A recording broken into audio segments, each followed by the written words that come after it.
नमस्कार मित्रांनो, आज रक्षाबंधन आहे. त्यानिमित्ताने मॅडमचे भाऊ आलेत आणि आमची जानू आली आहे.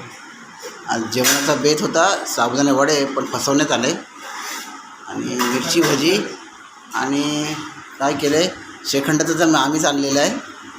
आणि ह्यांनी जे वेफर आणले म्हटलं आमच्याकडे आणलेत, पण ते कळालं ते स्वतः उपवासाचं हे करतात आहे. आणि बघूया,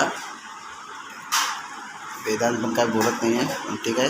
ताट माझं वाढले, चांगलं सजवलं ताट आहे. लवकरच मी ताव मारणार आहे. फ्लावरची भाजी आणि त्यामध्ये वाटाणे टाकलेत, महाग वाटाणे आहेत. बघूया काय होतं आहे. आज संध्याकाळी बघूया काय करायचं आहे. आज काय फ्री डे आहे, त्यामुळे काय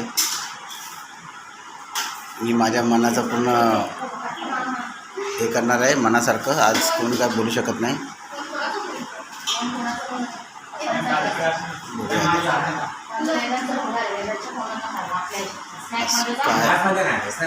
काय